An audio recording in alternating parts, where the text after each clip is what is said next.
Hello, അസ്സലാമു അലൈക്കും. അപ്പോൾ ഇത് നമ്മൾ റേഷൻ കടയിൽ പുഴുങ്ങലരിയാണ് കേട്ടോ. ആ കനം കുറച്ച് പുഴുങ്ങലരി ഉണ്ടല്ലോ, അതാണ്. ഏത് പുഴുങ്ങലരി ആയാലും കുഴപ്പമില്ല. ഇത് വെച്ച് നമുക്ക് നല്ല ടേസ്റ്റി ആയിട്ടുള്ള ആവിയിൽ വേവിച്ചെടുത്ത ബ്രേക്ക്ഫാസ്റ്റ് ഉണ്ടാക്കിയെടുക്കാം. അതും ഈസി ആയിട്ട് തന്നെ ഉണ്ടാക്കിയെടുക്കാൻ പറ്റും കേട്ടോ. അപ്പോൾ എല്ലാവർക്കും ഇഷ്ടപ്പെടും ചെയ്യും. അപ്പോൾ ഇതേപോലെ ഞാൻ ഒരു ഗ്ലാസ് അരി എടുത്തിട്ടുണ്ട്. നിങ്ങൾക്ക് അരി എത്രയാണോ നിങ്ങൾ ആളുള്ളത് അതിനനുസരിച്ച് എടുക്കുക. എന്നിട്ട് ഞാനിത് തലേ ദിവസം വെള്ളത്തിൽ കുതിർത്തി എടുത്തിട്ട് രാവിലെയാണ് ഇത് നന്നായി കഴുകി എടുത്തിട്ടുണ്ട് കേട്ടോ. എന്നിട്ട് നമ്മളിത് ഈ ഓട്ടപാത്രത്തിലേക്ക് ഇട്ട് കൊടുക്കുകയാണ് കേട്ടോ. ഇതൊന്ന് വെള്ളം വാരാൻ. ഇപ്പോൾ ഇത് നമ്മളൊരു 10 മിനിറ്റ് വെള്ളം വരാൻ വെച്ചിട്ടുണ്ട്. വെള്ളമൊക്കെ വാർന്ന് വന്നിട്ടുണ്ട്. ഇനി നമ്മളിത് മിക്സിയുടെ ജാറിലിട്ടിട്ട് നമ്മൾ പുട്ടുപൊടിക്കൊക്കെ പൊടിച്ചെടുക്കില്ലേ, അതുപോലെ ഒന്ന് പൊടിച്ചെടുക്കാം കേട്ടോ. അപ്പോൾ ഇതിൻ്റെ 1/4 ഭാഗത്തോളം ഇട്ട് കൊടുത്താൽ മതി. 1/4 അര ഭാഗത്തോളം ഇട്ട് കൊടുത്തിട്ട് നമുക്കിതൊന്ന് പൊടിച്ചെടുക്കാം. ഇത് വേഗത്തിൽ പൊടിഞ്ഞ് കിട്ടും. നമ്മൾ തലേ ദിവസം തന്നെ വെള്ളത്തിൽ കുതിരാനിട്ടതാണ്. ഇനി നല്ല നമ്മൾ സാധാ കടയിൽ നിന്നൊക്കെ മേടിക്കണ ഇതാണ്, പുഴുങ്ങലരിയാണ്, ചോറ് വെക്കണ പുഴുങ്ങലരിയാണെന്നുണ്ടെങ്കിൽ കുറച്ച് തിളച്ച വെള്ളം ഒഴിച്ചു കൊടുത്തിട്ട് കുതിരാനിട്ടാൽ മതി കേട്ടോ തലേ ദിവസം. അപ്പോൾ നമ്മൾ ഇതുപോലെ പൊടിച്ച് ഞാനൊരു പാനിലേക്ക് ഇട്ട് കൊടുത്തിട്ടുണ്ട്. ഇതേപോലെ ബാക്കിയുള്ളതൊക്കെ നമുക്ക് പൊടിച്ചെടുക്കാം. പുട്ടിൻ്റെ പരുവത്തിനാണ് കേട്ടോ നമ്മളിത് പൊടിച്ചെടുത്തിട്ടുള്ളത്. അപ്പോൾ അടുത്തത് നമ്മളിതുപോലെ പൊടിച്ചെടുത്തിട്ടുണ്ട്. അപ്പോൾ ഒരു 4 തവണയായിട്ട് എനിക്ക് പൊടിക്കാനുള്ളതുണ്ടായിരുന്നു. ഇപ്പോൾ ഞാൻ മുഴുവൻ പൊടിച്ചെടുത്തിട്ടുണ്ട്. കണ്ടല്ലോ, നമ്മുടെ പുട്ടിൻ്റെ പൊടി പോലെ പൊടിച്ചെടുത്തിട്ടുണ്ട്. ഇനി നമുക്ക് ഇതിലേക്ക് കുറച്ച് വെള്ളം തിളപ്പിച്ചെടുക്കണം. അപ്പോൾ ഞാനൊരു 2 പാത്രം വെള്ളം എടുത്തിട്ടുണ്ട് കേട്ടോ. നിങ്ങൾക്ക് വെള്ളം അധികമൊന്നും ആവശ്യമില്ല. നമുക്ക് എന്നാലും ചില അരിക്ക് വ്യത്യാസം ഉണ്ടാകും. അപ്പോൾ എനിക്ക് ഈ അരിക്ക് കുറച്ച് വെള്ളമാണ് വന്നിട്ടുള്ളൂ കേട്ടോ.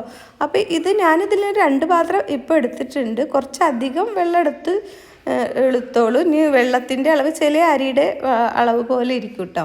അപ്പോൾ ഞാനൊരു 2 പാത്രം എടുത്തിട്ടുണ്ട്. ഇനി ഇതൊന്ന് നമുക്ക് തിളപ്പിച്ചെടുത്തിട്ട് വരാം. അപ്പോൾ ഇതൊന്ന് നന്നായി തിളക്കട്ടെ. അപ്പോൾ ഈ പൊടിയിലേക്ക് നമുക്ക് കുറച്ച് ഉപ്പിട്ട് കൊടുക്കാം. ഈ പൊടിക്ക് ആവശ്യത്തിനുള്ള ഉപ്പിട്ട് കൊടുത്തിട്ട് നല്ലോണം ഒന്ന് മിക്സാക്കി എടുക്കുക. വെള്ളത്തിൽ ഉപ്പിട്ട് കൊടുക്കണ്ട. വെള്ളം ബാക്കി വന്നിട്ടുണ്ടെങ്കിൽ നമുക്ക് വേറെ എന്തിനേലും ഉപയോഗിക്കാമല്ലോ. അപ്പോൾ ഞാൻ കുറച്ച് വെള്ളം ഒഴിച്ചു കൊടുത്തിട്ടുണ്ട് കേട്ടോ. എന്നിട്ട് നല്ലോണം മിക്സാക്കി എടുക്കുക. ഇത് നല്ല വെള്ളം ഒഴിച്ച് നല്ല വെന്ത് അങ്ങനെ ആവരുത്. ഇങ്ങനെ കുറച്ച് ഡ്രൈയിൽ തന്നെ എന്നാൽ നമുക്ക് ഉരുട്ടിയെടുക്കാൻ തരത്തിലും വേണം കേട്ടോ.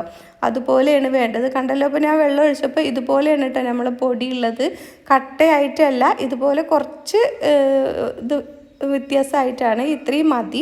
ഇനി നമുക്ക് ഇതിലേക്ക് 1 മുറി തേങ്ങയും 1 ക്യാരറ്റ് ചീകിയെടുത്തതുമാണ് അതുകൂടി ഇട്ട് കൊടുക്കുക. തേങ്ങയൊക്കെ കൂടുതൽ ഇട്ട് കൊടുത്താൽ അത്രയും ടേസ്റ്റിയാണ് കേട്ടോ. പിന്നെ ഇതിലേക്ക് നിങ്ങൾക്ക് ചെറിയ ജീരകം ചുവന്നുള്ളിയും ചതച്ചെടുത്തതും അതുകൂടി വേണമെങ്കിൽ ഇട്ട് കൊടുക്കുക കേട്ടോ. ഞാനിപ്പോൾ അത് ചേർത്ത് കൊടുക്കണില്ല. എന്നിട്ട് നല്ലോണം മിക്സാക്കി എടുക്കുക. ഇതേപോലെ നല്ലോണം ഒന്ന് മിക്സാക്കി എടുക്കുക കേട്ടോ. ഇപ്പം നമ്മൾ കണ്ട ഇത് പുട്ടുപൊടിയുടെ പരുവത്തിൽ തന്നെയാണ് ഇരിക്കും. പക്ഷേ ഇത് നമുക്ക് ഉരുട്ടിയെടുക്കാൻ പറ്റും കേട്ടോ. ഇപ്പോൾ ഇതുപോലെ ഇത്രയും വെള്ളം പാടുള്ളൂ. എന്നാൽ ഇതിങ്ങനെ ഉരുട്ടിയെടുക്കാനും പറ്റണം. അപ്പോൾ നമ്മളിതൊന്ന് ഉരുട്ടിയെടുക്കാം. നിങ്ങൾക്ക് ഏത് ഷേപ്പിൽ വേണമെങ്കിലും ഉരുട്ടിയെടുക്കാം കേട്ടോ. എങ്ങനെ വേണമെങ്കിലും ആക്കിയെടുക്കാം. ഇതുപോലെ ഓരോ ഉരുളയാക്കിയിട്ടാണ് കേട്ടോ എടുക്കുന്നത്. കണ്ടല്ലോ, നല്ല ഭംഗിയുണ്ട് കാണാൻ. ഇതേപോലെ ബാക്കിയുള്ളതൊക്കെ നമുക്ക് ഇതുപോലെ ഉരുട്ടിയെടുക്കാം. അപ്പോൾ നമ്മൾ നേരത്തെ തേങ്ങ ചിരവിയ പാത്രത്തിലേക്ക് തന്നെ ഞാൻ വെച്ച് കൊടുക്കുന്നുണ്ട് കേട്ടോ. അപ്പോൾ ബാക്കിയുള്ളത് നമുക്ക് ഇതുപോലെ ഉരുട്ടിയെടുക്കാം. നല്ല വലിയ ബോൾസ് ആക്കിയിട്ട് വേണമെങ്കിലും ഉരുട്ടിയെടുക്കാം. ഇത്രയും പോകുന്ന ബോൾസ് ആക്കിയിട്ടാണ് കേട്ടോ ഉരുട്ടിയെടുത്തിട്ടുള്ളത്. അപ്പോൾ നല്ല ടേസ്റ്റിയുള്ള ഒരു റെസിപ്പിയാണ് കേട്ടോ. കുട്ടികൾക്ക് ലഞ്ച് ബോക്സിൽ സ്കൂൾക്ക് കൊടുത്തു വിടാനും പറ്റും. ഇത് കറിയില്ലാണ്ട് കഴിക്കാനും പറ്റും. പക്ഷെ നല്ല ഇറച്ചിക്കറിയോ അല്ലെങ്കിൽ നല്ല ചിക്കൻ മസാല അങ്ങനെയൊക്കെ കൂട്ടിയിട്ട് കഴിക്കാൻ നല്ല ടേസ്റ്റിയാണ് കേട്ടോ. അപ്പോൾ നമ്മളിതുപോലെ എല്ലാതും ഉരുട്ടിയെടുത്തിട്ടുണ്ട്. ഇനി നമ്മൾ ഇഡ്ഡലി തട്ടിൽ വെള്ളം വെച്ച് കൊടുത്തിട്ടുണ്ട് കേട്ടോ. ഇനി നമ്മൾ ഏത് തട്ടിലാണോ ആവി കയറ്റുന്നത് ആ തട്ടിൽ കുറച്ച് എണ്ണ തൂവി കൊടുക്കുക കേട്ടോ. ഇനി ഒട്ടിപ്പിടിക്കേണ്ട വെച്ചിട്ടാണ്. ഒട്ടിപ്പിടിക്കൊന്നുമില്ല, എന്നാലും നമുക്കൊന്ന് സേഫ്റ്റിക്ക് ഒന്ന് തേച്ച് കൊടുക്കാം. അപ്പോൾ നമ്മളിതുപോലെ തേച്ച് കൊടുത്തിട്ടുണ്ട്. ഇനി നമുക്ക് ഇതിങ്ങനെ ഉണ്ടാക്കിയെടുക്കുമ്പോൾ ഒറ്റയടിക്ക് നമുക്ക് ഉണ്ടാക്കിയെടുക്കാനും പറ്റും. ഇത് മൊത്തത്തിൽ നമുക്ക് ഇതുപോലെ ഇതിൽ വെച്ചിട്ട് ആവി കയറ്റിയെടുക്കാം കേട്ടോ. അപ്പോൾ ഒരു 10 മിനിറ്റ് ആവി കയറ്റിയാൽ മതി, നമുക്ക് നല്ലോണം വെന്ത് കിട്ടും. അപ്പോൾ നമ്മളിത് മൊത്തത്തിൽ ഇതിലേക്ക് വെച്ച് കൊടുത്തിട്ടുണ്ട്.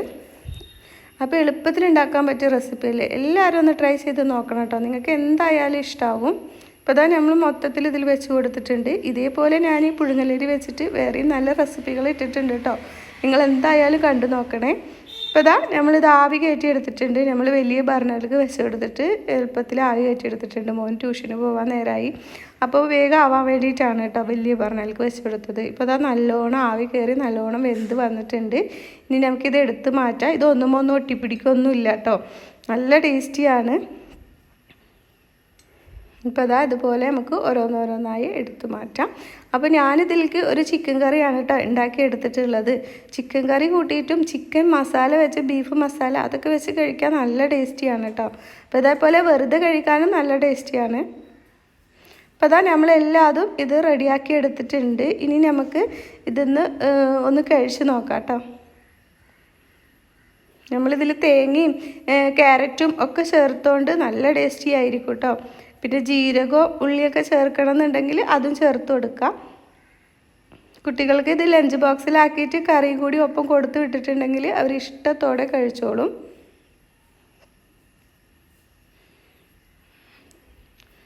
അപ്പോൾ ഇത് ബലമൊന്നുമില്ല കേട്ടോ, നല്ല ഒരു പുട്ടൊക്കെ നമ്മൾ ഇതാക്കി എടുക്കൂലേ അതുപോലെ തന്നെയാണ് നമുക്കിത് കിട്ടിയിട്ടുള്ളത്. നല്ല ടേസ്റ്റിയാണ്. അപ്പോൾ എല്ലാവരും ഇതൊന്ന് ട്രൈ ചെയ്ത് നോക്കണം കേട്ടോ. നിങ്ങൾക്ക് എൻ്റെ വീഡിയോ ഇഷ്ടമാവുകയാണെന്ന് വെച്ചാൽ റിലേറ്റീവ്സിനും ഫ്രണ്ട്സിനും ഒക്കെ ഒന്ന് ഷെയർ ചെയ്തെടുക്കണേ. ഇനി റേഷൻ കടയിലെ പുഴുങ്ങലരി ഒന്നും ആരും വാങ്ങാണ്ടിരിക്കണ്ട കേട്ടോ. അതേപോലെ നമുക്ക് റേഷൻ കടയിൽ നിന്ന് ഇപ്പോൾ ഓണായിട്ട് സ്പെഷ്യൽ അരിയൊക്കെ ഉണ്ടല്ലോ, അതൊന്നും ആരും നഷ്ടപ്പെടുത്തണ്ട, എല്ലാവരും വാങ്ങിക്കോളൂ. നമുക്ക് ഇതുപോലെ ബ്രേക്ക്ഫാസ്റ്റ് ടേസ്റ്റി ആയിട്ട് ഉണ്ടാക്കിയെടുക്കാം. അപ്പോൾ ഇതേപോലത്തെ നല്ല നല്ല റെസിപ്പിയുമായി നമുക്ക് വീണ്ടും വരാം. അസ്സലാമു അലൈക്കും.